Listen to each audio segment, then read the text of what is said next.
welcome everybody to, I guess, what number are we at here, Jim? I have no idea. Oh, David's not here to tell. And you know what? I'm pretty sure he made all that up. Oh, okay. Let's call it 001 Of the new regime. of the new regime. This is the PD time, the post David. Yeah. So, I'd like to welcome everybody to Victoria Electric Vehicle Association and our Saturday Zoom here for November. Hope everything is going well in your lives, and we're going to talk about a few things. We're going to talk a little bit about what the association is about because we haven't been that explicit in some of that stuff in quite a while that we used to do at our face-to-face meetings. And I'll also bring on some information about what's happening globally with electric vehicles. And after that, we'll just kind of freewheel it for a while, if that's okay with everybody. Right on. And Jim, if you could let me, oh, you did. Let me share my screen. Like I say, we're going to go back to kind of square one here. What is the Victoria Electric Vehicle Association? So we're a volunteer-led nonprofit under the BC Societies Act. Means we are official.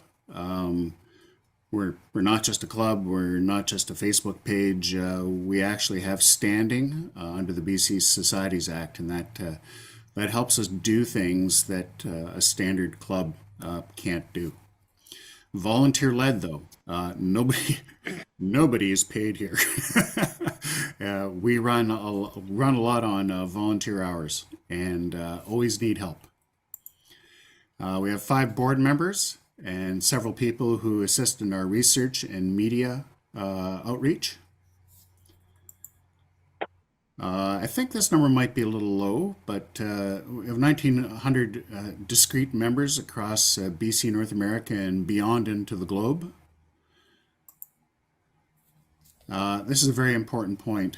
Vicky VA, we're both brand and politically as agnostic. We're brand agnostic because any company out there who's producing EVs today, who's a hero, could be a bum tomorrow because of their choices or what happens in the market. And anyone that's a complete dog might actually square themselves off and come up and be a shining hero. We haven't seen a whole lot of the latter recently. And when I get into the rest of it, you'll see why. We're also politically agnostic. We don't really care who's in power, or we don't favor anybody who's in power. We look at what that particular government and what their policies are doing. We'll do our best to get in there and try and help them do what's right, both for our membership as citizens of British Columbia, because we're not just consumers, we're citizens first, and try and see that they do something great.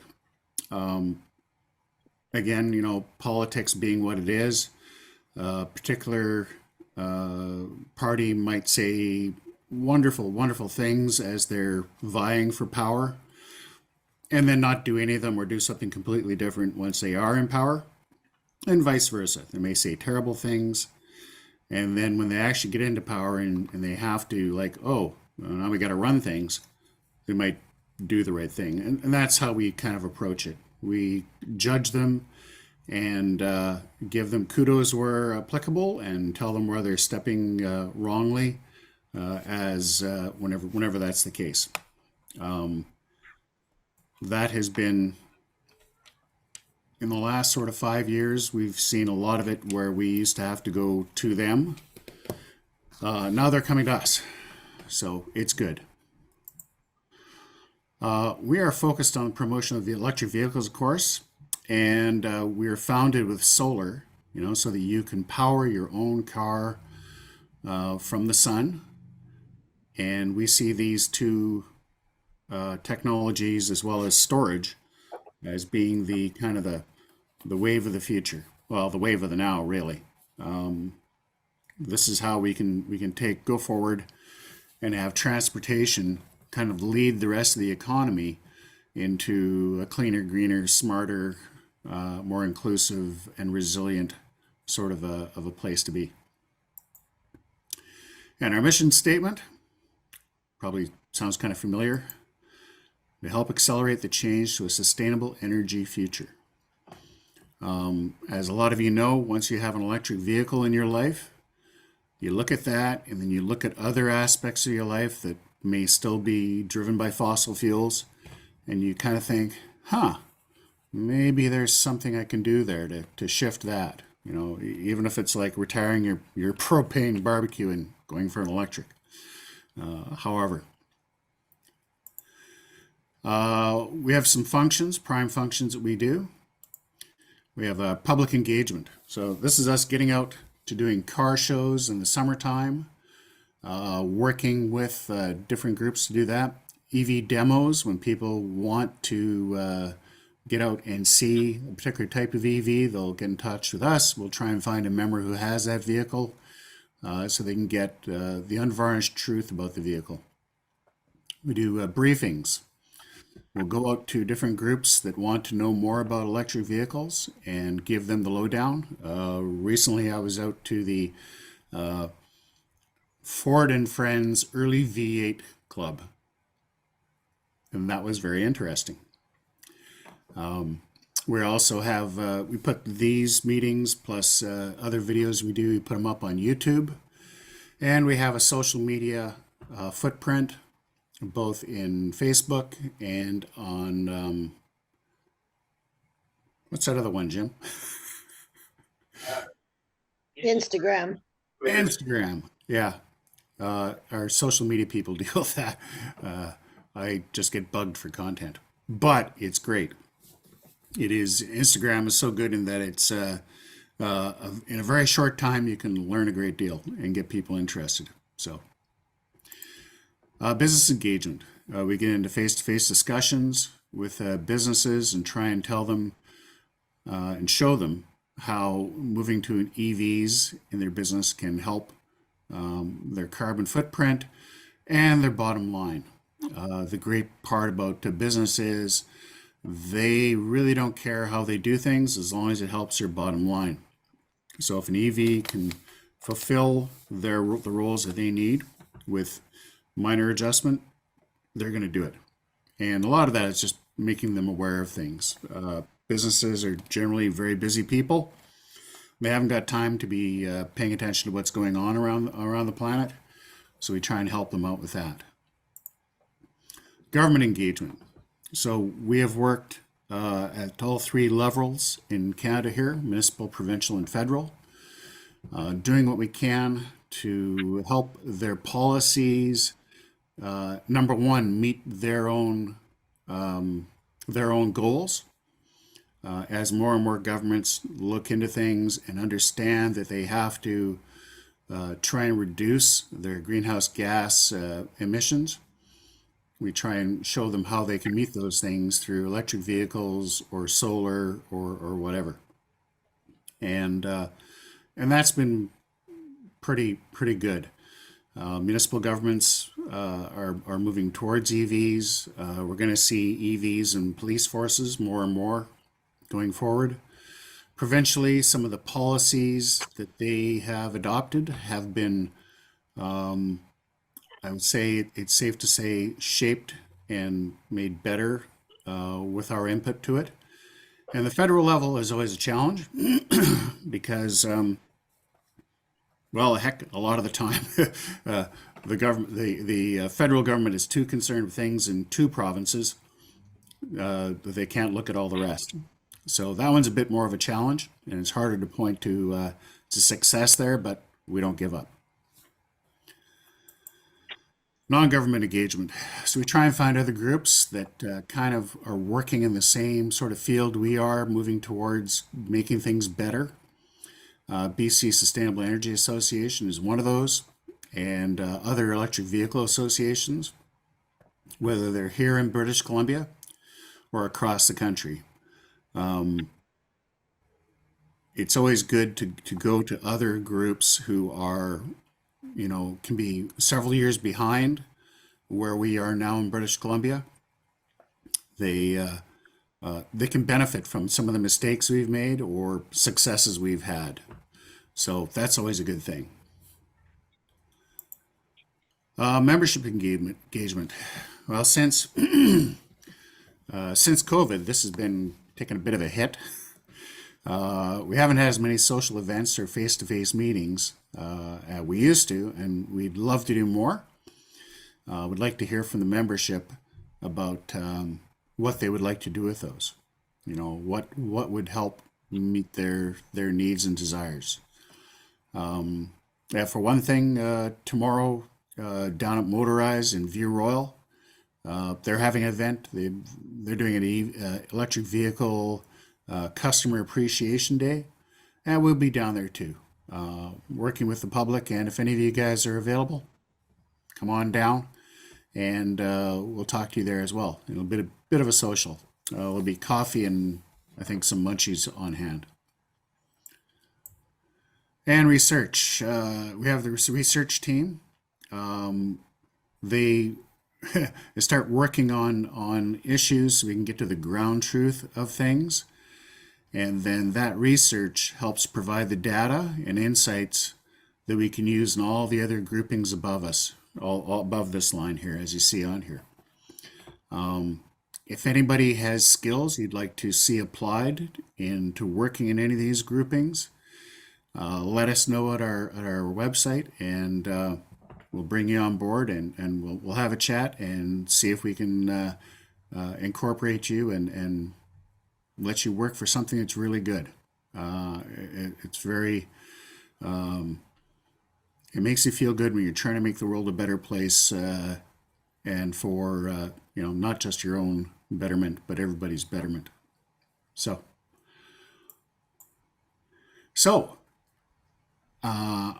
that's the end of who we are as Vic EVA. Any questions I can answer now? Great. Well then, this is part of a briefing I started for another group, but it's got some great details in here that if you're not turning around and glued to all the information coming in daily, might be new to you. So we'll kick off with that. So, why electric vehicles and why now? So, the average Canadian vehicle and the data, all this information comes from StatsCan and Statista. So look at that. The average daily commute. 80% of Canadians only go 18 kilometers one way, and the last 20% are between 18 kilometers and 40 kilometers. That's not a lot of distance.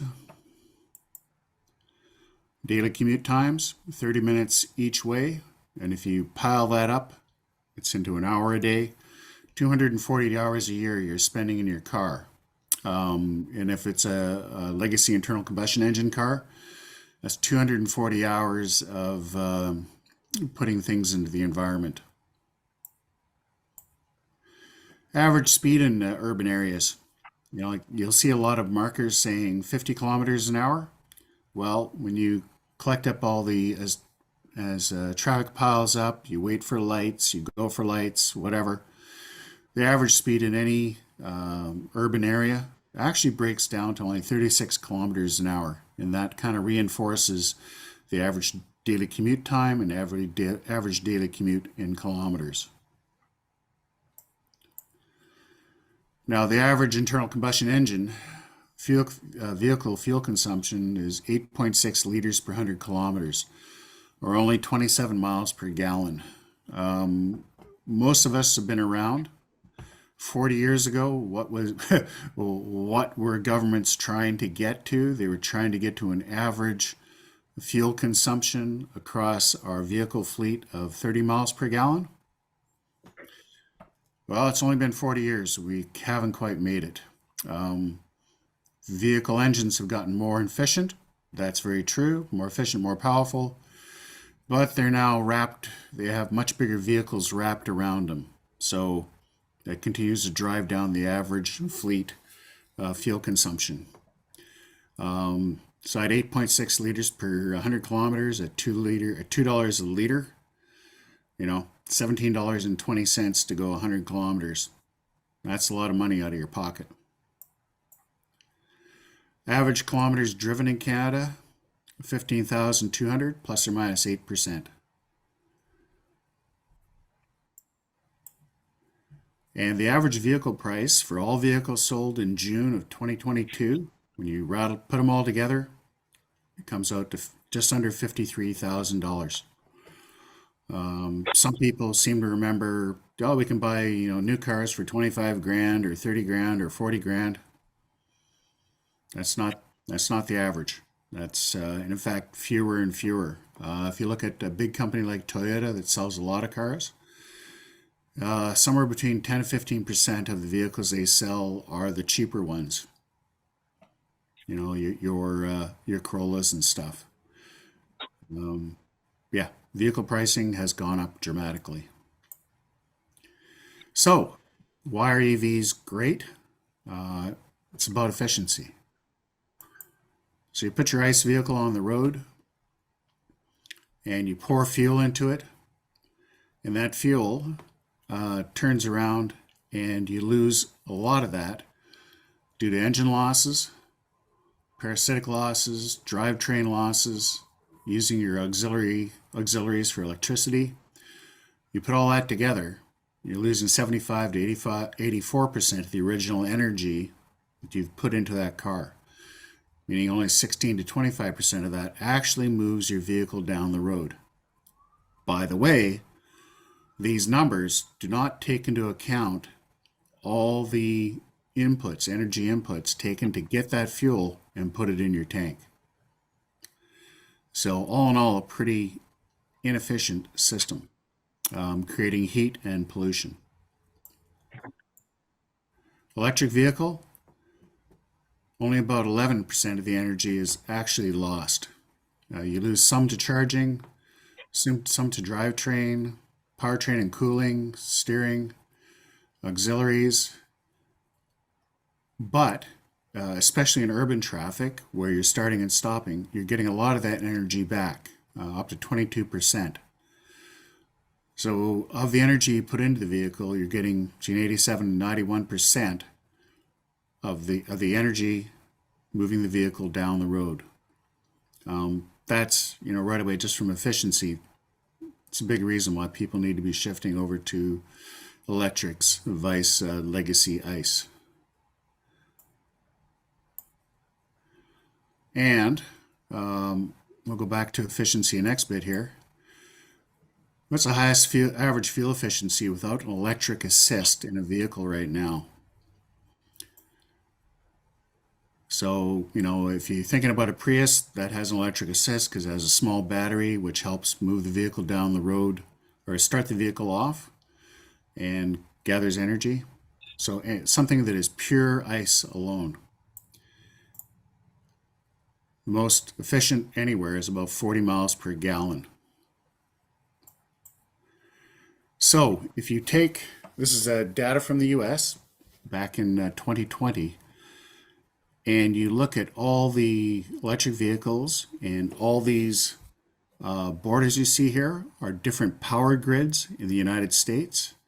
And each power grid has a particular amount of a particular GHG impact in each one. And so here, Rocky Mountain Power Authority, 57 miles per gallon is what, if you're running an EV, charging off of their grid, it's effectively 57 miles per gallon. Down here in the southern states here, 71 miles per gallon. About the only places it kind of comes close, and some of this information has been overtaken by events in Hawaii here because they've actually retired all their oil-fired electricity generators. But even here, driving an EV was like driving a 37 miles per gallon car, which is still better than the vast majority, which are doing 27 miles per gallon. You go up here to the Northwest Power Pool, 107 miles per gallon. The California rate here, 116. So even considering how the grid is set up, driving an EV is almost everywhere more efficient and better for the environment. That US average there, 91 miles per gallon, is what an EV would be. Canada, writ large, is better than this. The US grid is probably less than 30% fossil fuel free in its power generation, and Canada is between 82 and 85 depending on the information. So yeah, EVs are so much more efficient and so much more better on the environment.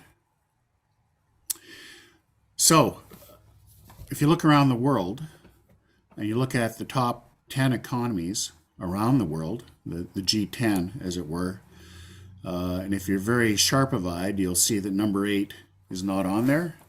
Number 8 is Italy, and that's included inside the European Union number here. Here we have each economy listed in order of the size of their GDP, and then what their plans are for EV sales, their EV mandates, as it were. So China, 40% requirement by 2030.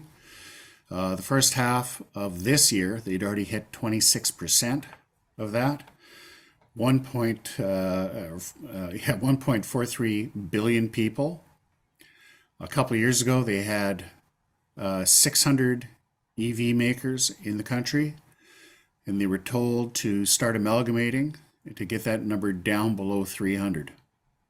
So lots of companies hitting the biggest EV auto market on the planet. United States in there, their plan is to be 50% by 2030 EV sales. 339 million people as of the first half of 2022, 6% of their sales were EV.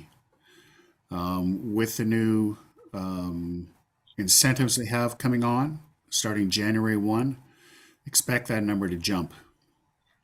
European Union, 27 different countries. They've all voted for 100% EV mandate by 2035. And that represents 447 million people. And I add Norway on this, although they're not an EU member, because their mandate is 100% EV sales by 2025. And in the first half of this year, 90% of their sales were EVs.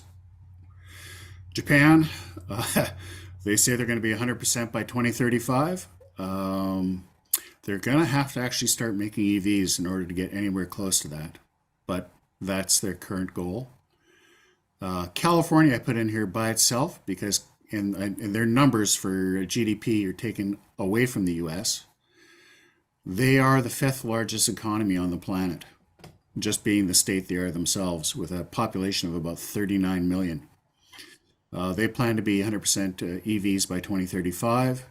Of note that there are 17 other states that follow what California's rules are, and that adds another 85 million people to that 39 that will be doing 100% by 2035.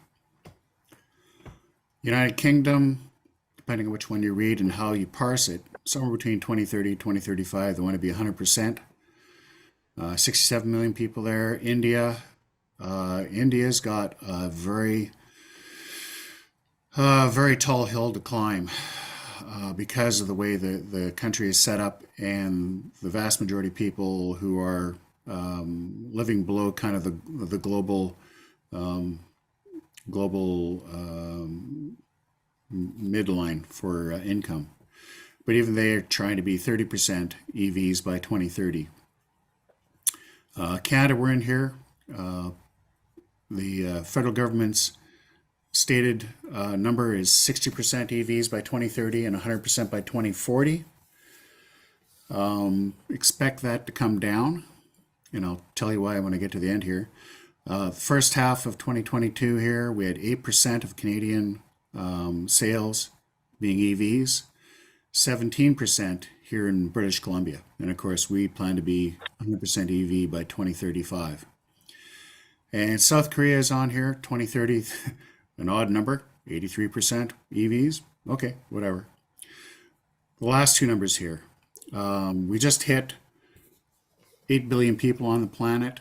This totals up to just under half of all the people on the planet that all have a plan that almost all of them before 2035 are going to have all their light duty vehicles being electric vehicles. And every significant car economy on the planet is in this list. So, the future for the internal combustion engine vehicle is on here. The music has started for musical chairs, and nobody wants to be the last one to be looking for a seat when the music ends. So all these numbers that say 2035 or 2040, fully expect that all those will drop significantly by 5 years at least, because nobody wants to be the last place that's kicking out a product that can't be sold, right? They'll want to get their shift in earlier. And, ooh, we've got some extras here. Towing. So a lot of people think an EV can't tow.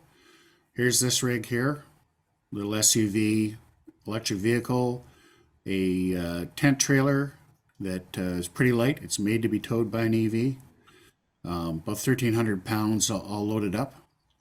7,000 kilometers of towing through 6 U.S. states, down the U.S. West Coast, then off into the deserts, into the areas of the Grand Canyon and Arizona at Page, Zion, Moab, all these great places, and then back across. That was a pretty easy, pretty easy run. A lot of 500, 600 kilometer days, and there was always a charger when you needed it. And the gasoline savings are significant, under half, or sorry, a third of what it would have been for an equivalent vehicle to be towing that trailer. So yeah, it's all pretty cool. EVs can tow. EVs are going to be what you can buy on the market, and we just got to let more people know that that's the way it's going. So that's all I got. Any questions on that? What is it that causes the 10% energy loss charging? That is just wires, really. You've got to take power from the source, run it through a bunch of wires that all take a bit of that energy, and the conversion. If you're doing AC to DC from in your home, a little of that conversion creates some heat, and that takes some of the energy away. DC to DC, you'd have less losses.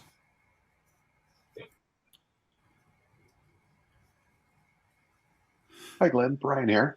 Hey, Brian. What's the name of the trailer that you showed there? Oh, it's a Sylvan Sport Go.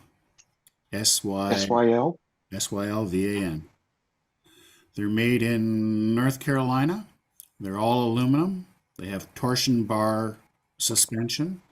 So Nice. you take them over a speed bump. It doesn't shake everything to to death. And yeah, they tuck down. I think from the bed of the trailer to the top of it when it's in tow mode is probably less than 2.5 feet. Yeah, easily less Wow. than 2.5 feet. And was that towed by a 3 or a Y? A Y. Okay. Yeah.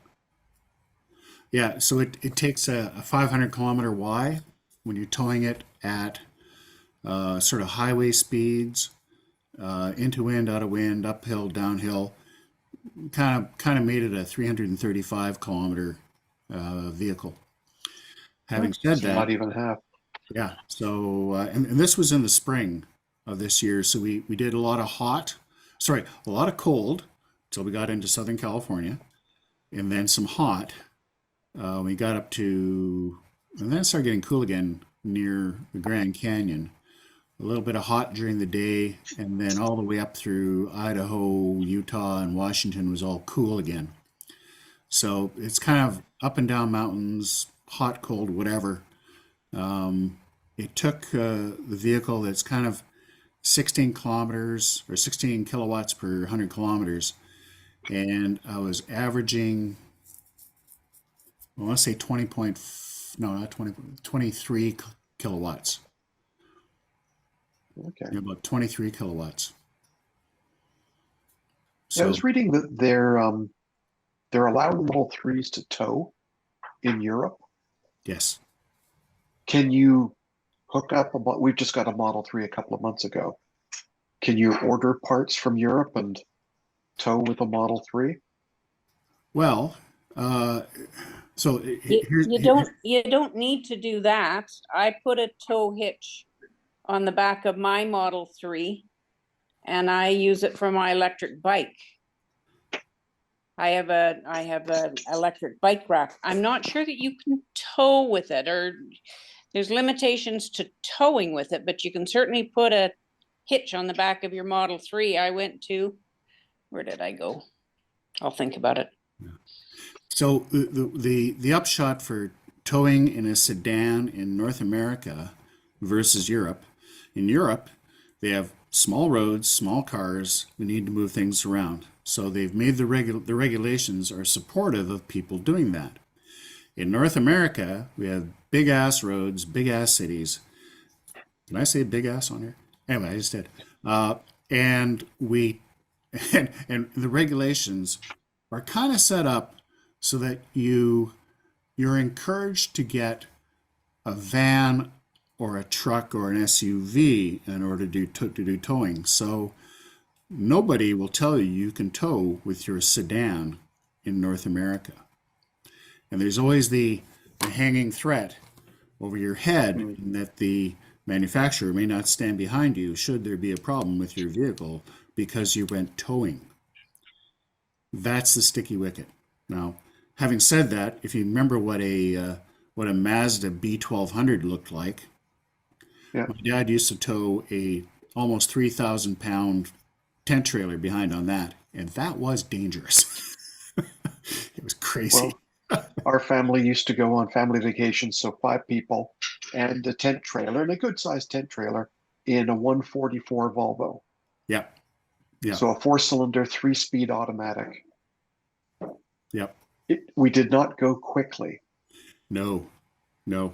Yeah. So the way it kind of goes is your tongue weight when you're towing is At least 10%. yeah, 10% of your vehicle weight sort of thing, give or take. Yeah. So the Y there is set up to tow for 3,500 pounds. And the vertical weight, to talk to what Lynn was talking about, the vertical weight, however, is only 165.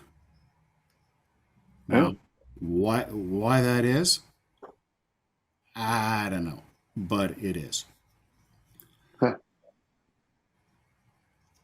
Yeah, I did see a video of a gentleman with a long range 3 who was towing, and he was towing a 27-foot Airstream.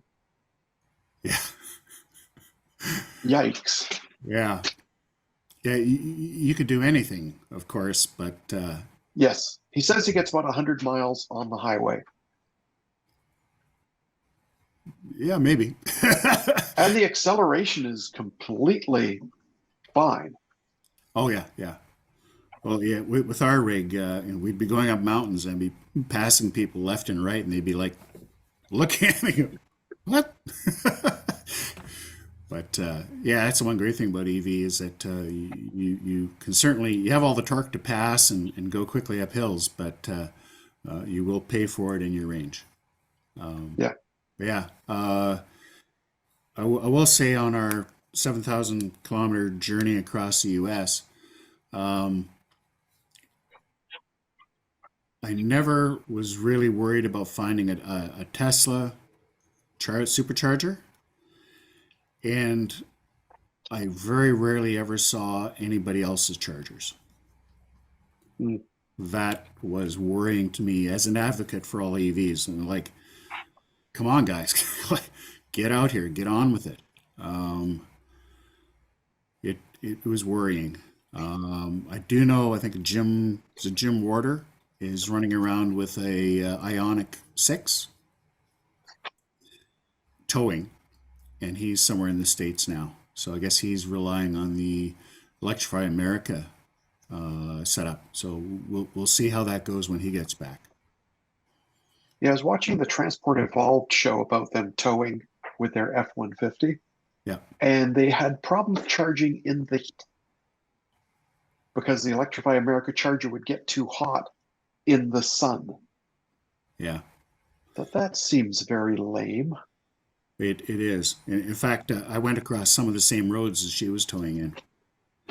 Yeah, Electrify America. So the difference between the charging systems, Electrify America and pretty much everybody else, on the pedestal is where all the power cards are to do your charging, right? So they're all individually sitting there in that charger. And when you start having problems with power cards, if it's built to degrade gracefully, it'll, stop, going from whatever 150 or 100 kilowatts, and it'll start stepping down as cards fail, but it'll continue to give you a charge. Older ones, as soon as, because they were built in parallel, electric guys, correct me if I'm wrong, built in parallel. Early ones were built in series because they wanted to make sure you got the right number all the time. Anytime you lost one card, you lost access to them all because they would all just stop because we were in series. Tesla, it's their pedestals. They don't have any power cards in them, which is why they look very different than everybody else's. All the power cards are sitting in a big box off in one corner of the charger site. And there are many in there. So this turns around and means that everybody's getting a full charge all the time. They will lose lots and lots of them before you start to see any impact on charging. The upside to that is you don't have to send people around more frequently to replace cards because there's a large stock in that block. So it cuts down on the maintenance costs of it when it's in service, as opposed to every time a podium, or a regular podium with all the cards inside goes down or has a problem, you got to send a guy every bloody time. So, there was this thing earlier in the week about Tesla suggesting that they should become the North American charging standard. Yeah. That would probably be a good thing. If all the other makers came on, because all those pedestals that and the sites as they're set up for Tesla, they're cheaper to put in. They're already 2-to-1 Tesla connectors to CHAdeMO and CCS combined. So if we get a lot of charging site operators bringing on North American charging standard as being the Tesla connector, then if you don't own a Tesla, you just have to buy an adapter, and you'll have a better charging system and a better charging experience on top of that. So that's something, as an EV advocate organization as we are, wanting to make it better for everybody. That's a good thing.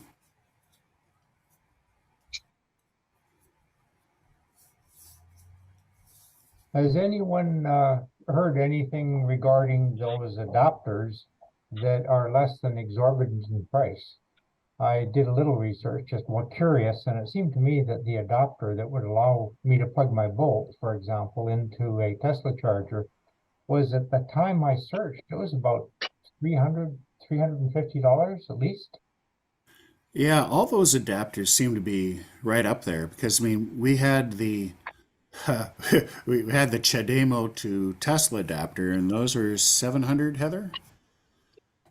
Yeah, about 700. Close to that when they started with him. Yeah. And right now the adapter that goes between a CCS connector and a Tesla is actually Jim. 320. Sorry? I just got one. 320 for me. And I just got mine like a month ago. Yeah. Right on. Yeah, I'm the same. I got one. It was about the same.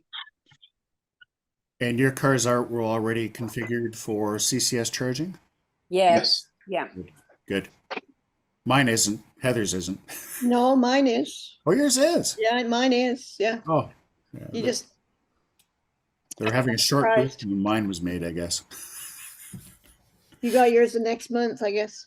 Yeah, yeah. So I have to I have to Later. go out and get another card to go in there to allow that to work. And But I find I'm spoiled with the Tesla experience. You grab the Tesla charger, boop, put it in there, green light, walk away. yeah, yeah, and it's I kind of look at where I want to take the car, and everywhere I want to go, there's pretty much already a Tesla charging system set up. I mean, it would be nice if we had Tesla charging in Prince Rupert, because from Prince Rupert, because you can go all the way up to Prince George right now, and if you go to get Prince Rupert connected up, then you can get on the ferry in Rupert, go to Port Hardy, and have enough charge to go from there down to Nanaimo. And then you could do that big loop. Yeah, loop. Yeah, I did that loop on motorcycle this summer, and had my eye out for a lot of different things and setups. It's nice with the CCS, with the Tesla, because at least you can use the CCS one up in, or you can use the BC Hydro one up in Ucluelet and in Courtney.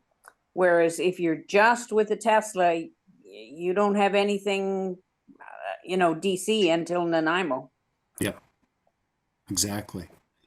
We've already made representation to Tesla to try and get something north of Nanaimo, perhaps Campbell River, and that would help span the whole island. But Tesla will do it when it makes sense to do it. So they did get, however, they got Gibson's in, which was really cool. So we can go do the Sunshine Coast now. And the place they set it up with, we had interviewed the owner of that of the sponsoring store, and the name of it is just run out of my head.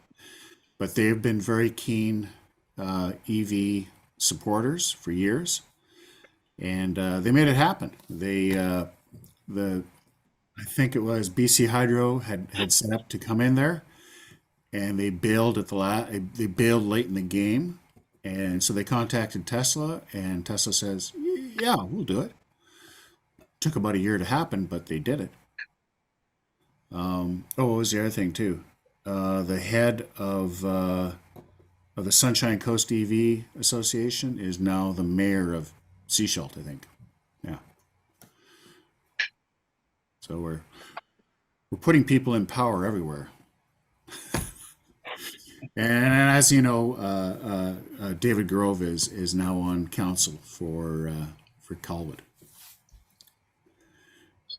So, and up to his eyeballs trying to get up to speed, as all the other new councilors are. So, yeah. I have a question of this group. Does anybody here live in Saanich? No? Okay. Well, which sandwich? Oh, I guess Saanich, proper Saanich. South Saanich, you mean? South Saanich. The reason why I ask is that I belong to an environmental group in Saanich, and we're trying to unfortunately, I am leaving tomorrow and I'll be out of town for 3 weeks, so I can't do it.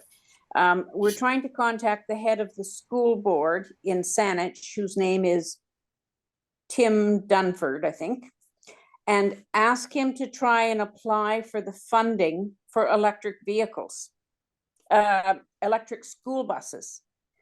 So I just thought if anybody here lives in the Saanich that borders Victoria, if they would consider looking into that and trying to contact the head of the school district and see if you can advocate for them getting electric school buses while the funding is out there.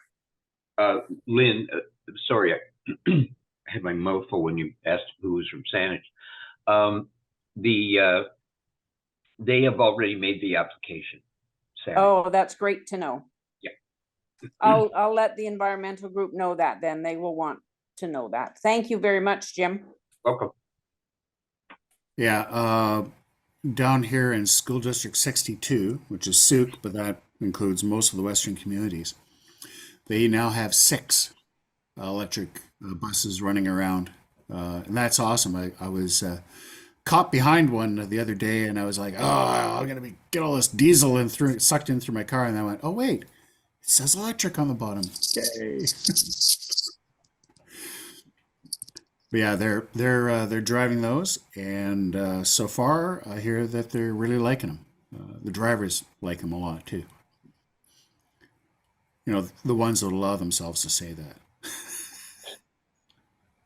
So Jim, do you know how many they've put in, or have they just put in an application for as many as they can get? I think it's 4 that they've applied for. Okay, thank you.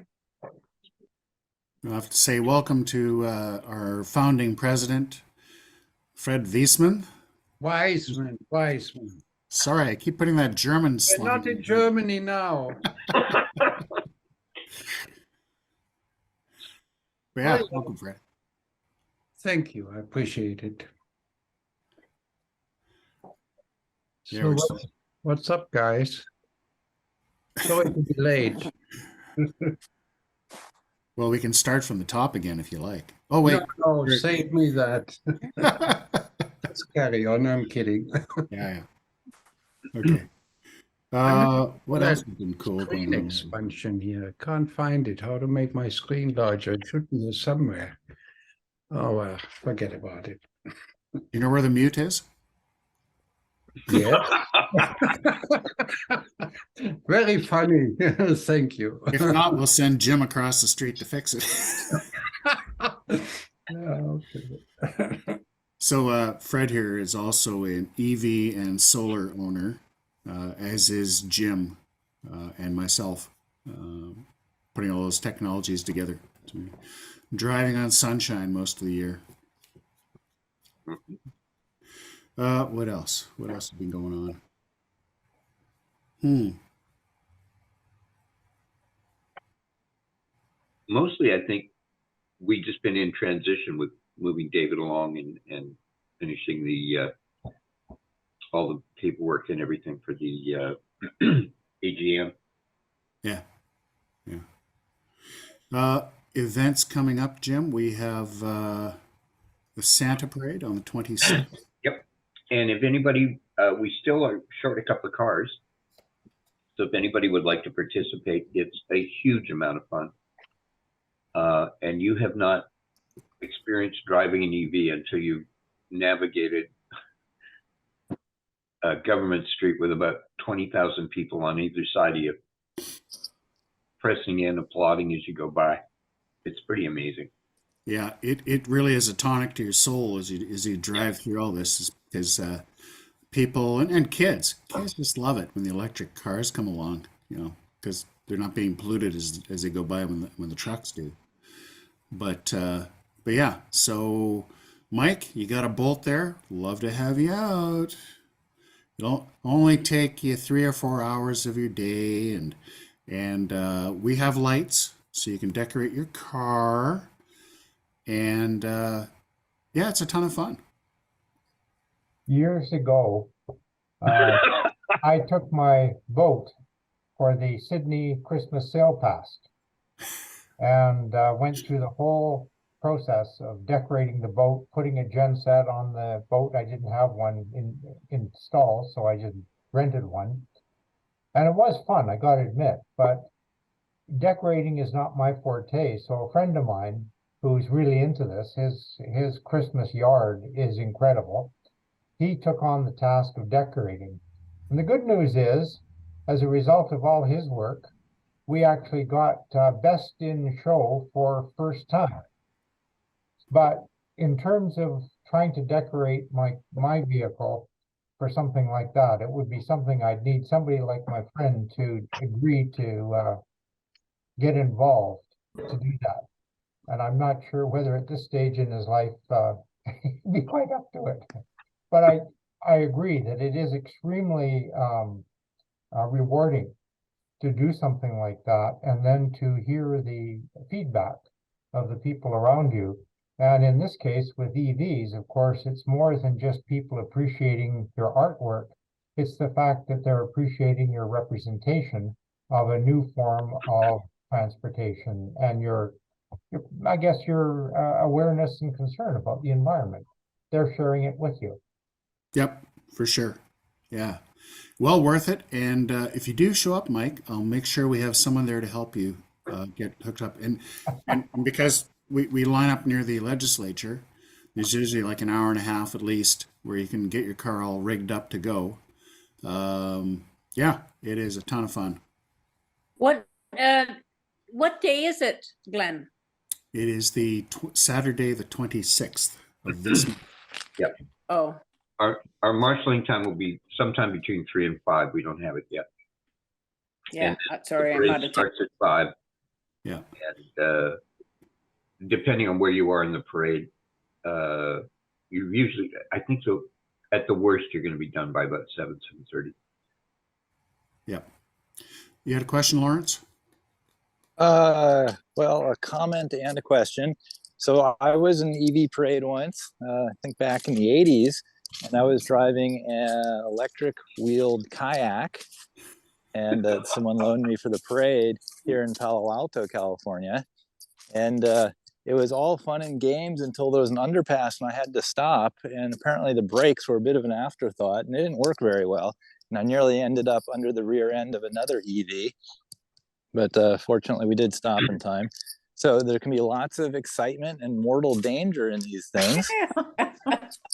And then the question is, for you all who charge on sunshine, or drive on sunshine, I should say, do you guys have net metering up there, or do you just go out of your way to charge when the sun is shining to avoid instantaneous metering both ways?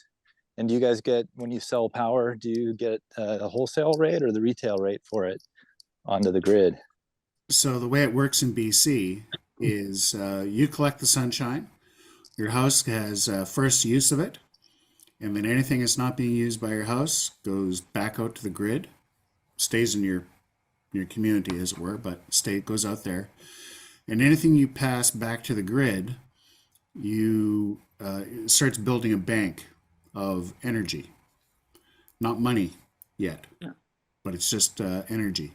And you draw back from that. So in the 6.5 months that we generate a lot of electricity here, you end up putting a ton of it back out to the grid. You draw on the long, wet, dark, cold months that we do have. And if at the end of the year, when you get to your reconciliation date with our power provider here, which for 90+% of our, well, probably 95% of our population is BC Hydro, which pretty much everything they provide to any urban environment is all from a dam, hydro, literally, water, electricity. If you've produced more and given it to them, they will pay you a set amount for that in your overage. If you have a deficit, you've used more than you've put in, then you'll pay out at that reconciliation date. And what are the values of how much do you pay per kilowatt hour and how much are you paid per kilowatt hour, the once a year settling? Well, BC Hydro is very different. They kind of set things up in that in every 60-day billing period, your first 1,350 kilowatts that you draw from the grid, you pay at about roughly 9.5 cents a kilowatt. As soon as you go above that 1350 kilowatts, you're now paying at 14 cents for every kilowatt you generate. There's some things coming down the road. Not sure what they are just yet. Things are coming. So yeah, you when you get your energy back, you just get it at a notional. I gave it to you. Now you're giving it back to me. There's zero money there. When it does come time for a payout, there's a rate negotiated every March 31st called the Mid-Columbia rate, which is the rate that BC negotiates with Washington, Oregon, and Idaho, and one other state, I think, which are all part of the Western power producer pot. Last time I looked at it, the mid-C rate was 4 cents a kilowatt. So that's a heck of a deal for BC Hydro, because they can take energy that you've provided to them, sell it to somebody else at somewhere between 9.5 cents and 14 cents a kilowatt. They didn't pay for generation. It's going on the current distribution or transmission and distribution. So it's probably worth a whole lot more to them, of course, than it is to us. But yeah, it's still pretty good. So you're saying you get 4 cents a kilowatt hour if you generate a surplus over the course of a year. Right. Uh, And of course, owning a solar package, you have to do the levelized cost of energy on it. Right? That calculation is your capital cost divided by the amount of energy you get out of it each year over the 30 years that it's going to be producing it for solar. And that'll then give you your levelized cost of energy. So my calculation is 7 cents a kilowatt. So I'm already 30% under that 9.5 cents that I would be paying or was paying for my step one power. So yeah. And so Glenn, there's no time of use. There's no time of use price structure. Not yet, because dams don't care what time of day it is. Right. We don't give a damn. But there is the peak cost. I mean, basically, the grid is designed for the peak power draw, and if everyone's plugged in and charging or doing things in the evening, they may have to increase the size of the transformers, the transmission, the distribution lines, and heck, even your service entrance. So I would think there'd still be some impetus or incentive to get people to use power at times that doesn't require the grid to be upgraded, especially as we electrify our homes and get gas out. Yeah. So the transmission lines are already there because most of our population is kind of all in the south. That's already pretty well built out and built out into the future. And our rates that we pay now is already paying for that. Distribution comes with each sort of development when it comes online. BC, like every other place in North America, has benefited greatly from appliances that are a whole lot more efficient than the ones they replaced, and LED lights. So the demand that we were expecting to be doing, starting back in about 2000 to 2022 was huge. It was this huge ramp up. 2006, those two sorts of technologies started coming online. It flattened the curve for 12 years. And now, it's only now that it started to climb up again. Our system is pretty well built out. Most of the draw we have is in the dead of winter, generally around, big occasions where people are cooking a turkey. So that's why they, as a grid operator, because they're totally vertically integrated, right from the dam to the time it comes into your house, they provide it all. And there are no peakers left in the province. All the peak, gas turbines, they would flash up, that come on at 10 times the actual cost of the electricity just to meet that peak. We don't have those because we don't need them. And there's the other great thing about more and more people doing solar in British Columbia. Because the more people who do solar, the more water we leave behind our dams for irrigation, for fish, and for our growing population. And Glenn, Yes. you forgot to mention that we inaugurated a new premier on Friday, who was so happy to be elected that he gave every BC Hydro customer $100 off their bill for this month. True. That sounds kind of like buying votes. But after he was elected, so it's okay then. Well, if you promise it. No, So- he, No, it wasn't promised. He just announced it. So how much do you guys heat with gas versus electricity as far as space heating and water currently? oh, Cooking too, for that matter. I looked You at know this what? a couple years David ago. had that number the other day when we were talking. Is it 7.9%? It's not huge. Yeah. Um, So you're saying that out of all of your various heating needs, whether it's cooking, water, or space, less than 8% of that is done with gas. yeah, the vast majority is all electric.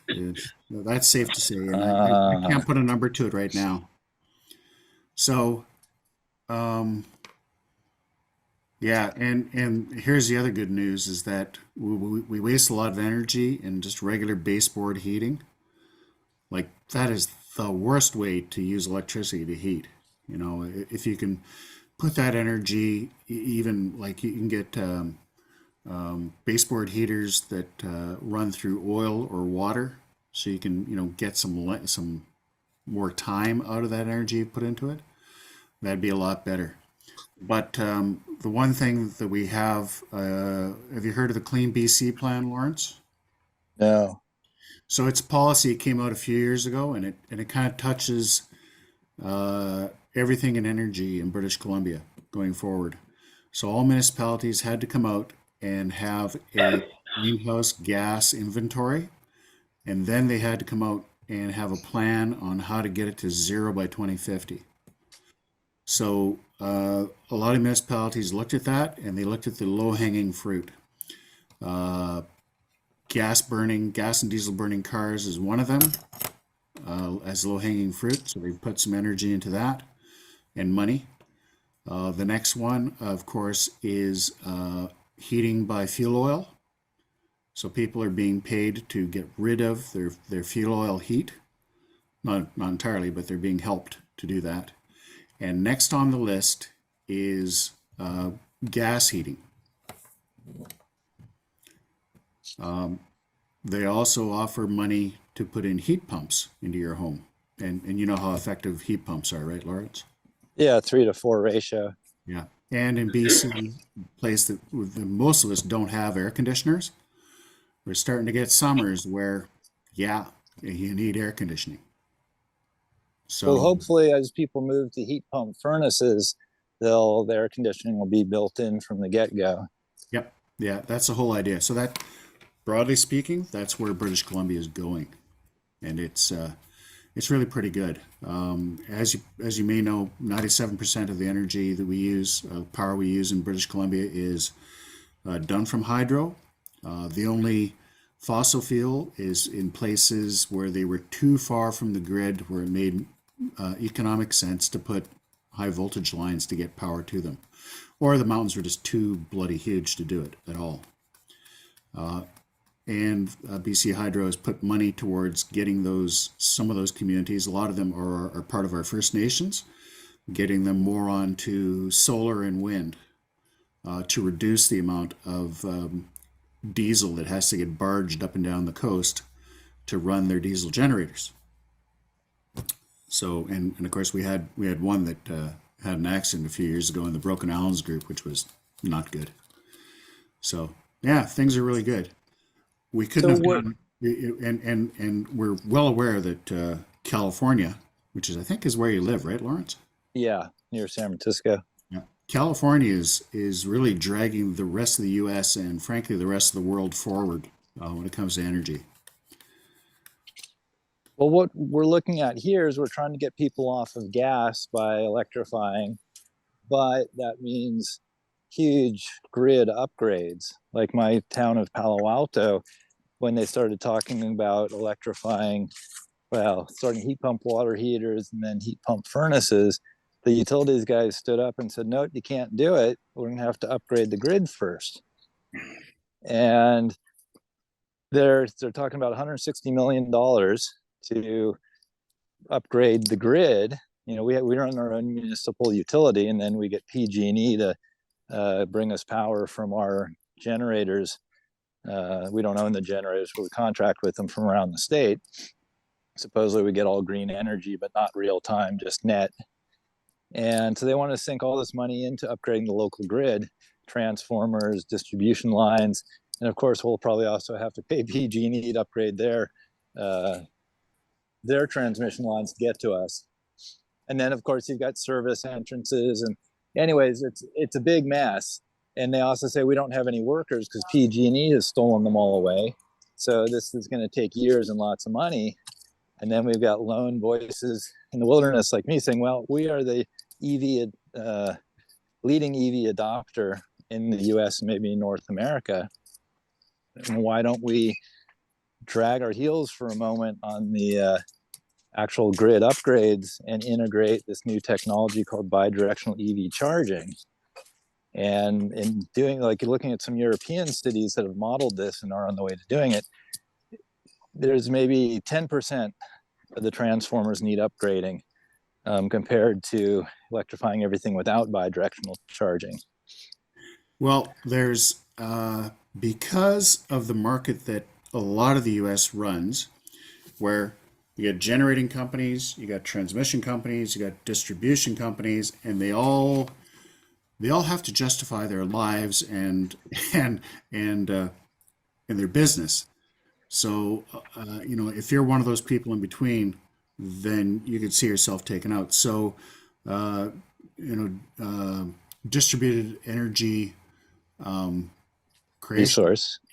resources, you know, that cuts out a whole lot of people, which is why you start to see them leaning on legislators to put in policies that discourage that. So if you're making solar on your own house, you've got some battery backup to pull you through the expensive hours, right? Then, oh my God, you know, we've lost a very lucrative customer is how all those companies look at that. And it really is a dog's breakfast. Do you do podcasts, Lawrence? Oh, I'll listen to them occasionally. You know the Energy Transmission Show? No. Look them up. They're under the auspices of the Rocky Mountain Institute.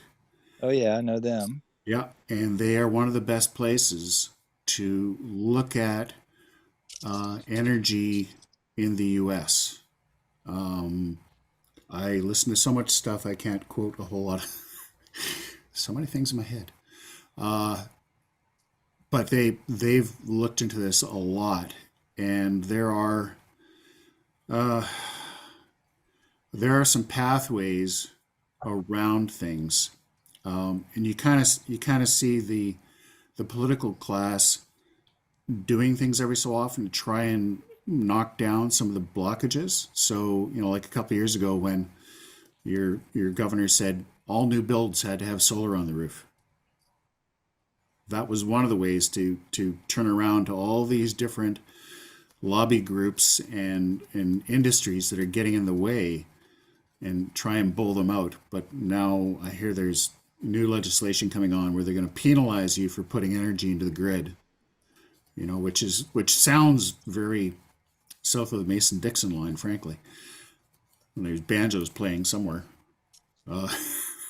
Well, the grid, so it's NEEM 3.0 they're trying to push through, which would make rooftop solar prohibitively expensive. Not only would you do away with net metering where you settle up once a year, you go to real-time metering. And of course, you have the wholesale rate one way and the retail rate the other way. And then simultaneously, they charge you per month, per kilowatt of generation capacity your system has.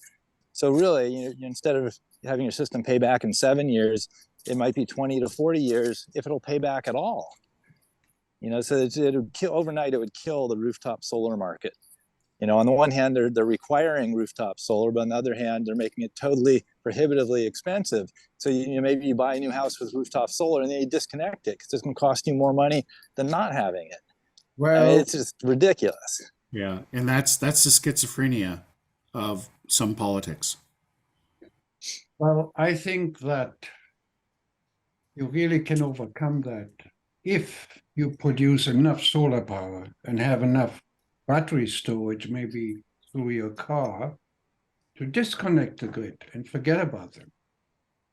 Yeah, that's the great fear that all those companies have is the little people like us start to disconnect, but more importantly, the really big users, the industrial users, because the industrial users are turning around looking at the various technologies to make their own electricity and store it on site. And they're going, hey, wait a minute. Maybe we don't need these, large contracts. Don't know if that'll work in BC because the industrial rate in BC, I think, is 4 or 5 cents a kilowatt. We pay the difference, of course.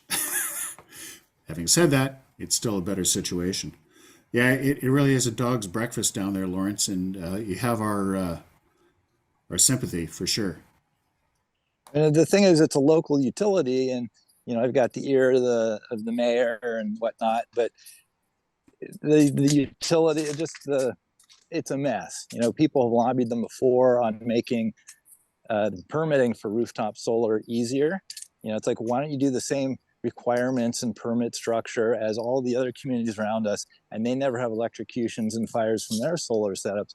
But no, we think too much here, and it's much more complicated. So solar installers, there are very few that will still do business in Palo Alto, and the ones that do charge you $2 or $3 grand extra just to deal with the BS. Yeah. Yeah, the regulatory administrative bureaucratic burden is made to discourage. Yeah, it's really silly. We need several sources of power because we have a threat in BC, especially around here in Vancouver, of earthquakes that could destroy all the solar panels on the roof. So I think we need to have dam C. I didn't first think so. And maybe nuclear power is a backup. Nuclear power isn't looked on very well, but new technology thinks it is a better alternative than burning coal or oil, for sure. There's no new technology in physics. but the thing is that if your solar panels on your house are not working, your house is not working at all. So, and if you can't get power from a dam, you're not going to get it from a nuclear plant either. So yeah, if we have a huge Cascadia shift, Lawrence and us will all be hearing about it. And that'll be the least of our problems, is finding out where I can plug in my cell phone or my car. Well, when we had a huge power failure here, and I was looking for power, I took the car down to where there was power and charged it and brought it back. You always have to think emergencies can happen, and how are we going to deal with it, right? Yep. Yeah. Yeah. Well, a lot of us have gotten power from our cars to run our lighting and our fridges and stuff when the power's gone out here for extended hours. Mm-hmm. And as you have, I know. Well, the house might be destroyed and your solar panels might be destroyed, but your electric car still gives you power to your tent outside or RV, Yeah. You go pull the panels off your house, stack them up to make a shelter, and make your own electricity. Well, that's funny. Pulling batteries out of all your neighbors' trashed ice vehicles.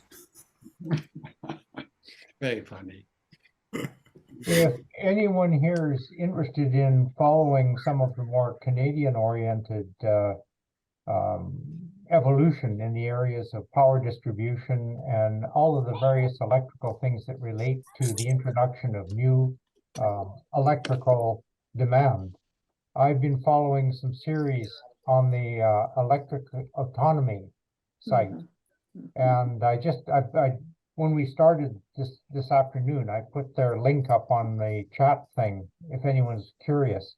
I've watched a couple of their their video podcasts, and there's another one coming up, and they're quite interesting because it ranges from everything to, do we have enough chargers? What is going to happen to the grid when we get all the chargers we think we need?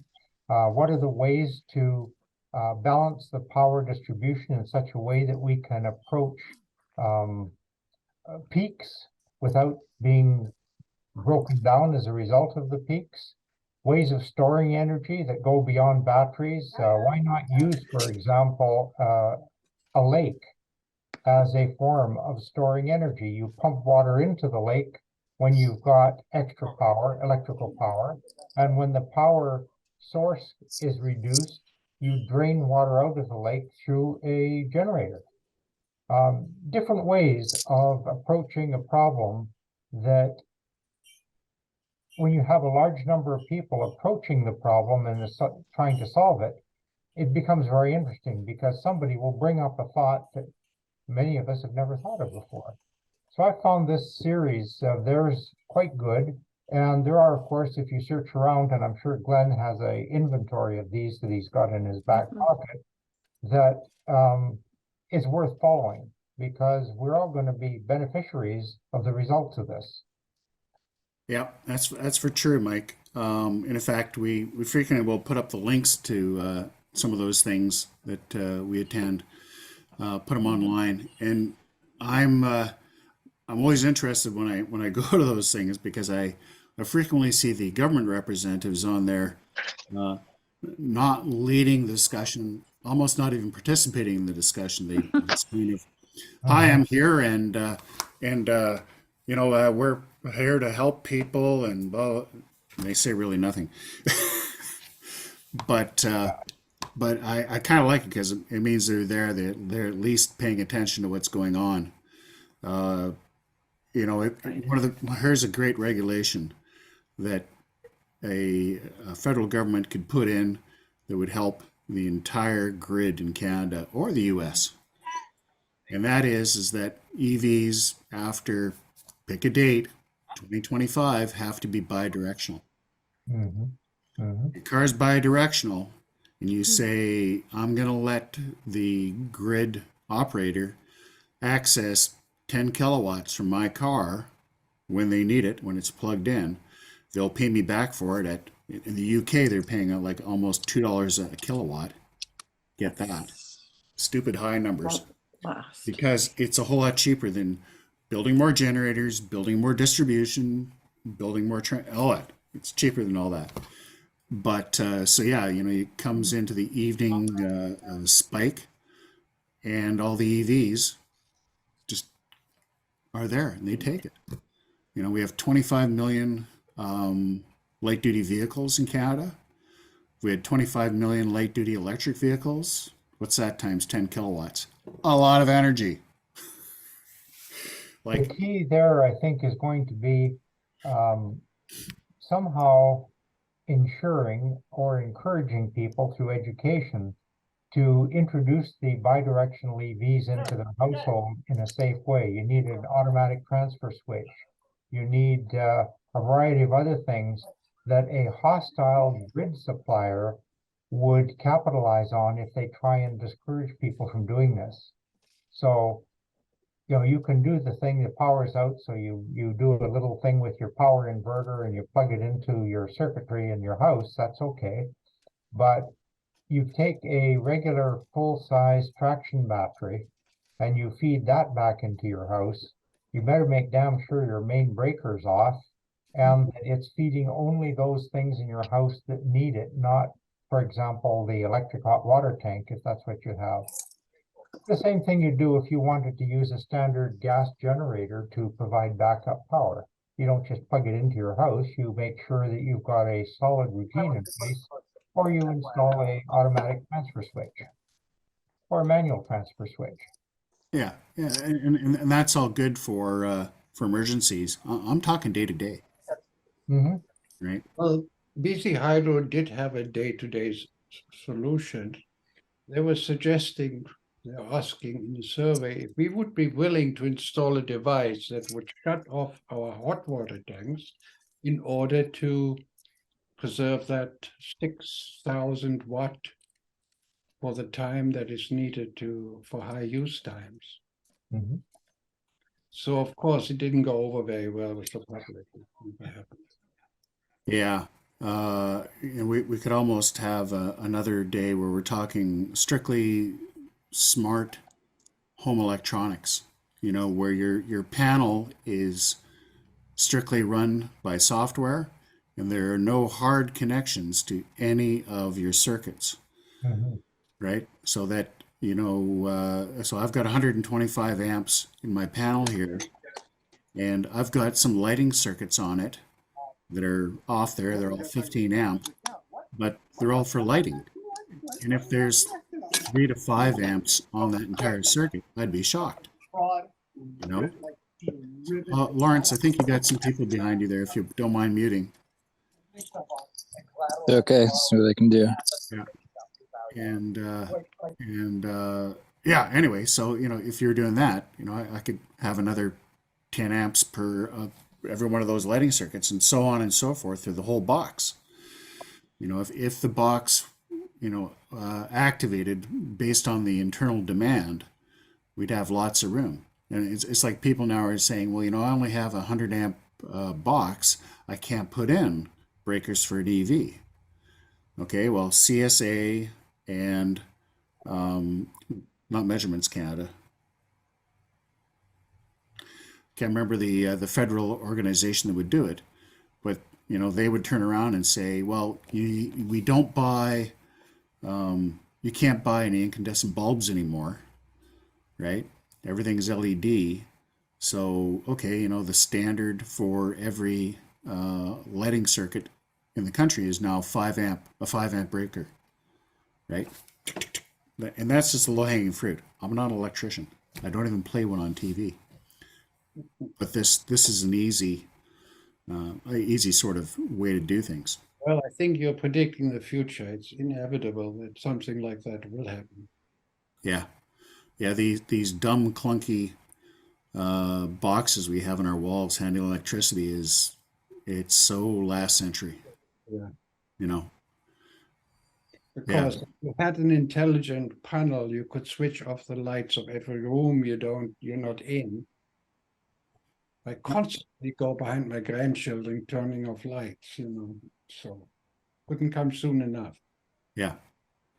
Yeah, I ended up going to LEDs strictly so I wouldn't have to run around doing that because okay, well, at least it's not 60 watts in there, it's like 5. hmm Glenn, Shelley has a question in the chat about Measurement Canada and the October 28th announcement that they're going to charging by kilowatt alone.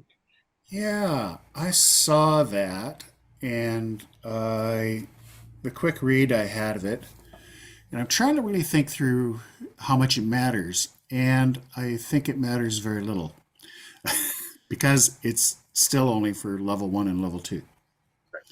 They haven't come back to look at level 3 DC charging yet, right? I shouldn't say level 3 at all. DC FC charging. They're only talking AC. So is it okay for the mom and pop shop that you pull up in front of to have a burger and they want to charge you electricity?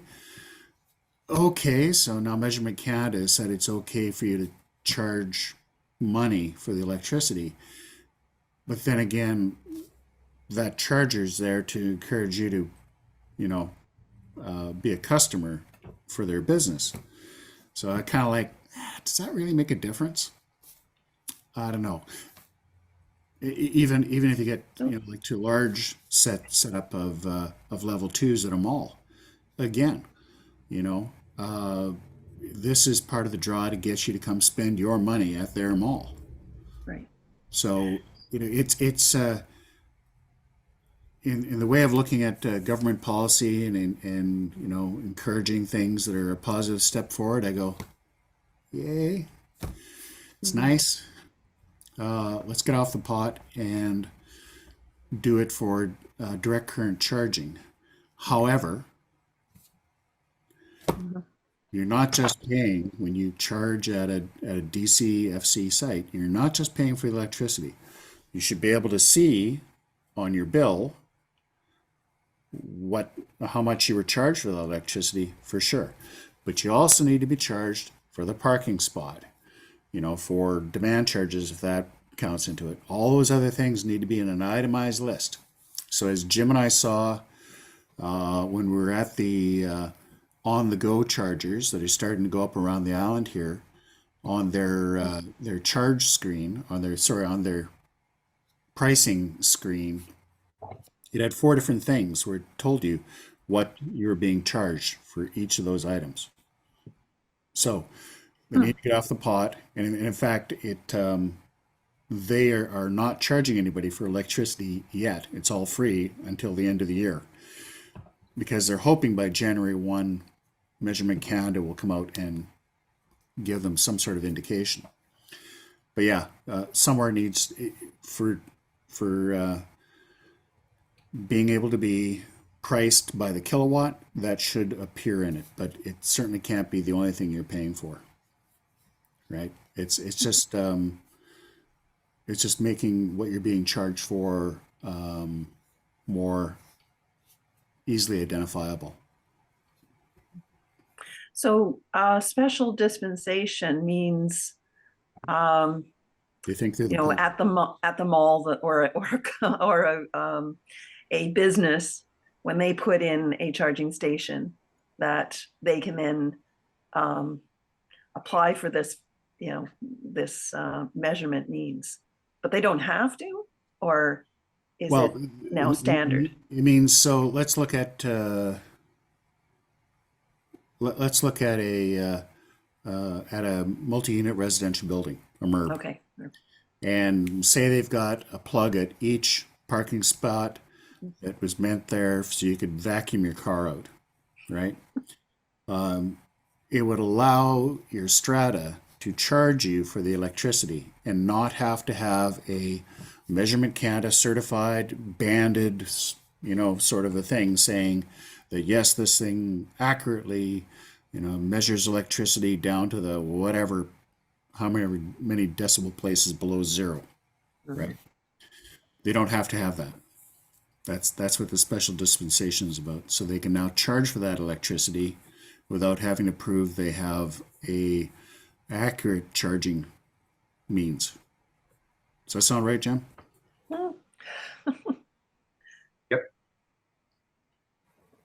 I thought that the problem was federal legislation said that nobody other than a certified grid supplier could charge for electricity, which is why that everybody that was installing these chargers, they weren't a grid supplier. So the only way they could legally bill you for was they basically created an expensive parking spot. Well, When you were tied into the charger, they were charging you based on the time you were there, which is how they charge for parking. How long were you in the parking spot? yeah, in a roundabout way, yeah. That when, and this was the downside, is that when your vehicle stopped taking electricity for the charge, you were no longer charged a fee. So you were getting free parking until you came back and drove your car away, which drives all the other EV people nuts. Because how often have you gone into an area, there's only 1 or 2 chargers, they've both got vehicles there, and you can tell that neither of them is getting charged. The person's gone in, they had a coffee, meal, or whatever, and they've come back out when it's convenient for them, and several other vehicles have had to move on because they couldn't charge. And this is one of the proposals, if you could charge for the amount of electricity that you're dispensing, you could, as you say, Glenn, itemize the costs, but show that once you've received your charge, and if you're still there, the parking fee has gone up. And if you look at, again, this is not a Tesla association, but we can certainly identify when something's done right. And if your car, you get 5 minutes back from when your car is going to hit the level you've asked it to charge to, you get a text saying, "Hey, your car's almost done. You should head back to your car." Yeah. And then, "Hey, your car is done. You should get back to your car, or we're going to charge you lots of money." And then, "Hey, we're charging you lots of money. Like, it's stupid to still be here." And that's a lot of money. If you break a leg while you're charging and you get taken off to the hospital, you got to call somebody to come get your car, or else it'll cost you that leg. Yeah. Yeah, there are smarter ways to do things. Just as another sort of related topic, has anyone heard of progress from the people who've installed these public chargers to getting away from using their own custom proprietary cards to be able to just use a regular credit card to pay for your charge? There's a lot of talk. I think Petro-Canada, where you can just use a credit card, I believe, they've kind of gone down that road where it's just a credit card, but then they don't make a charger that's reliable, Mm-hmm. right? A gas company puts in a series of chargers and onesies, twosies, makes them expensive to charge from, and then they're not reliable. And therefore, having an EV is a pain in the butt, and you should continue driving gas. That's a win. But I guess where I'm coming from is that when I started driving, I needed a separate credit card for Chevron, Petrochem, Shell, etc. Each one of them had, and you couldn't use one of the other credit cards at the gas station until finally somebody clued in that you could actually sell things better if you could use one credit card and encourage people to spend money at your gas station. And the same thing happens with the chargers. I mean, I have this stupid little case in my car that has about 4 or 5 different charging stations proprietary card, and I have to remember which one to use and which one. For example, BC Hydro said you could also use, I think, the Sun Country one. But it got to the point where you're sort of jockeying your cards to figure out which one you need in order to log in to this charger to use it. I think it will come in time. I mean, many times I went to a charge, took out my card, and it didn't work. Oh, if it was a credit card, then it was simple, right?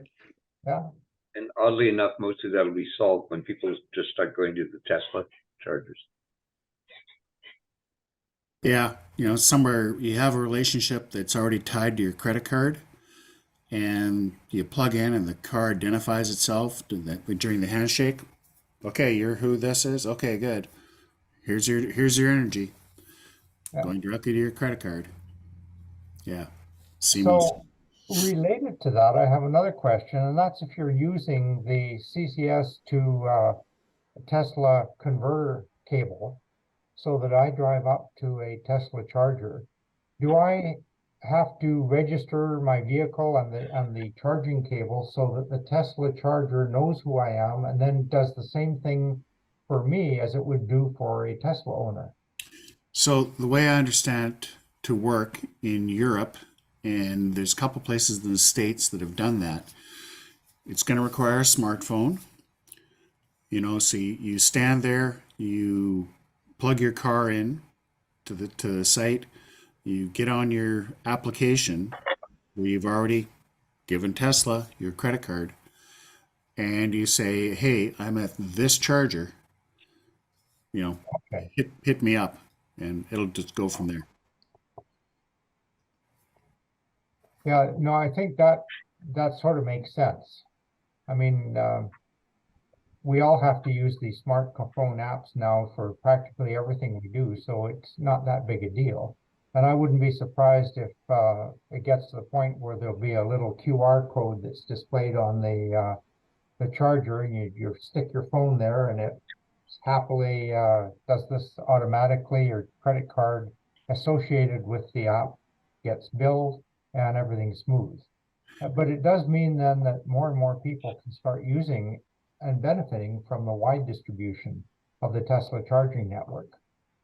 You need adapters though on your car. If you have a Leaf, you need an adapter to make it work, right? A what? An adapter Oh, charging. if you've got an older Leaf which doesn't use the J1772, then you'd need, I would imagine, a different a Tesla to whatever the older Leaf outlet used.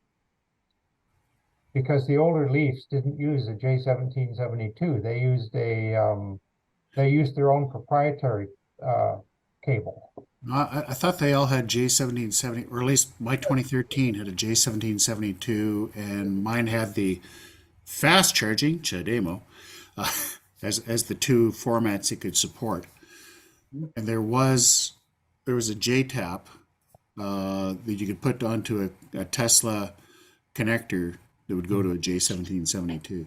Well, in fact, yeah, that adapter. Going back to barcodes and screens, you don't want to have screens. Tesla that doesn't use them. Well, and because if you have a screen, It's something to you know, break. it can be defaced. It can be in sunlight where it just gets bleached out. I mean, Electrify America is going through all this, and Electrify Canada is going through all this stuff right now. Yeah. You know, if the screen isn't working, there's power to the site, your car's there, and you can't do anything because you can't see anything on the screen, or the screen's not, whatever. Yeah. You know, no screen. You know, like what the best feature is no feature. Yeah, I guess eventually we won't have cables. We just drive in front of a charger and Yeah, inductive Cables. charging. Cables get. About a month ago, I was at Sawasan Mills at the big mall. Yep. And right by the front door, there's 220 chargers that you just tap your credit card and you're charging. It's $2 an hour for 220 30 amp. Okay. I'm almost willing to pay that for the Rockstar parking right outside the door. Yeah. So you're essentially getting charged about 33 cents a kilowatt, right? Whatever it works out to, yeah, depending. Yeah. That's not bad. I mean, Tesla is averaging about 45 cents a kilowatt right now. You know, and that's so little of my day-to-day charging. Mind you, last year it was 25% of my charging, but that's because I took a long trip. Yeah. Yeah. I think we want DC providers to make money so we can get more DC chargers. Ah, okay. So here's one of the things. Carbon credits. If you provide electric energy to an electric car, you can get carbon credits. So if your MERB, your condo building, puts in level 2 chargers on a managed system, you can collect carbon credits, and it's somewhere around 45 cents a kilowatt. So the DC, so okay, I'm going to go back a couple of years. EVS has been politely holding their hat and saying, "Please, sir, can we play?" And they've been pushed out by all the charging networks, because all the charging networks have been lobbying to get their hands on the carbon credits. So will they be making money? Yes. It's your electric car. You should get the carbon credit, right? If you're the one providing the energy, you should get the carbon credits. Like they went out of their way to make sure the average person couldn't. So what about my solar panel? Should I not get carbon credit? Well, They're paying you already. you're paying yourself. Yeah. I know, but you know. You're already probably 30% less than step one. So. Mhm. Yeah. But actually, philosophically, I guess. Yeah. If you've retired a nice car to do that, I would say sure. You had a question, Shelley? My understanding is that the money you get from low carbon fuel credits goes back to the strata. So it doesn't go back to the individual, but it goes to the strata, and then they do it with whatever they want, because it's everybody's in it together kind of philosophy. And so anyway, it doesn't go to the individual who is driving their car and plugging in. Yeah. Correct. So thanks. The real advantage though is that, because a lot of people living in MURBs, a lot of stratas, they've got so many alligators they're trying to wrestle, right? The really, really nice lady who I can't remember her name, of the Vancouver Island Strata Owners Association president, she and I had a long conversation about it, and I came away fairly appalled that just all the things they're trying to deal with. But having said that, they also understand that they have to go down and get charging into MURBs. Because if they don't, because every new place that gets built in pretty much every populous municipality in the province, every new place is going to have a charger. So, a young couple comes into your older place and goes, "This looks really nice. I like the numbers and everything. Where do I charge my electric car?" "Oh, you can't." "Oh," and they walk away. So now, you're having to devalue your property because you can't charge your car. They get it. All the lawyers get it. The province gets it. And everybody's trying to reach for a mutually beneficial pathway forward. And the carbon credits that the strata can collect from the government, that won't be forever. But let's just call it till the end of the time that you've paid off your system would be good enough. But Isn't it? Oh, go ahead. yeah, Isn't it? Sorry, I wanted to jump in here. Maybe my understanding is flawed. Does this money not come from the fossil fuel companies who are getting credits to pollute, and that money then it goes to the government, and then the government pays the MURBs or whoever is in a round of carbon fees, which are different than credits, are a sin tax. Like all the taxes we pay on our cigarettes and our alcohol and everything fun, their taxes are collected. So when Buddy is sitting there with his F-350, dually wheels on the back, beautiful truck, it's never been scratched because it's never been worked. When he fills up on diesel and he's paying all those carbon fees, he's paying your strata to, charge EVs. He's paying for incentives to buy EVs. He's paying for a company who has a process that uses fossil fuels, but they want to shift over to electric. The government can give them money to encourage, right, and work towards getting them off of it. It's really worked quite well for British Columbia over, since 2008. We've increased our population, I don't know, like 18% since then, but our GHG increase has only been, I think, less than 5%. Right. Yeah. And a lot of that is because we've been getting methane out of the north, unfortunately.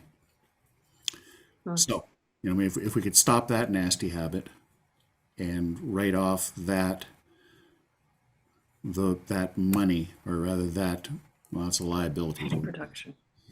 If we could get rid of all that, then we would be decreasing our GHGs as a province. It's like Canada as a whole. In every other industry, in every other aspect, we're doing this. We've been diving down, since the late 1990s. Oil and gas have been going like this. Mm-hmm.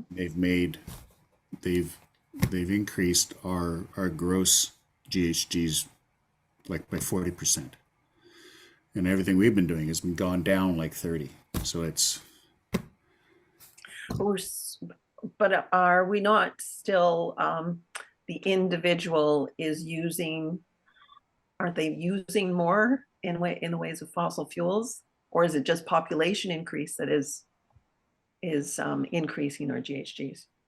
well, kind of both. So remember I talked about trucks or vehicles rather. You know, we can make an internal combustion engine that is so much more efficient. And then we wrap an extra half ton of steel around it that's not aerodynamic. So you end up burning more. There's Well, that. Hummers, Yeah. Hummers, and yeah. You know, Okay. and like, you know, as we were talking earlier, you know, do you need a F-250 to pull 3,000 pounds of trailer? No. Do you need to pull around 7,000 pounds of trailer recreationally? And yet drive that truck every day, Yeah, right? No.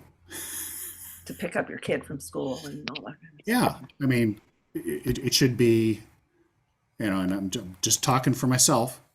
This is not the association talking, but, you know, trucks should only be for companies that use them day to day for their specific businesses. If you want to buy a truck, if you want to have a truck to pull your big ass trailer, we'll have a rental fleet. So you can use a big truck when you need to until we can get you an electric truck that does all that, right? It just Agreed. we do it to ourselves in the choices we make. Yeah, we're still, well, we're in a society that raises the individual higher than the community, I guess. Democracy is all about, right? Yeah. So yeah, it's a tug of war, you know. Unless Do we're you have everybody saying what they want, or and where do you find that balance? And Well- still for us to continue as a species. And the Europeans have found that balance, Mm, right? You don't see More so. big ass trucks owned by average people. You know, things that we have, even a huge work van, you know, running around here, that would be done in a van that was half that size if it was running around Munich. You know. Anyway, sorry, I'm getting off the soapbox now. Oh, you got a good Thanks. point there. You know, my daughter bought a Bolt, and I ordered a Cybertruck. And now my daughter says, you know what? My Bolt is a lot more convenience than a great big ass Cybertruck. I don't want it. No, because smaller vehicles are more convenient because you can find a parking lot. So to use a big pickup for personal use doesn't make sense, right? No, it's the North American disease. I agree. Yeah. And you know, the more cars, the bigger the vehicles, the wider the road is, the more asphalt, the higher well, yeah, black it's carbon. way too late in the day we're going to start going down that road. But anyway, and in fact, you know, this is something for you all to think about. We had a board discussion about, you know, kind of broadening beyond strictly EVs and solar because everything is connected. So, yeah, we may do more of that sort of thing, and you know, give people information so they make choices as homeowners and as owners in MERBs, and they can help educate their stratas. Strata corporations, the people on council, they've got really it's a crappy job that everybody has to volunteer for, and they don't have the background.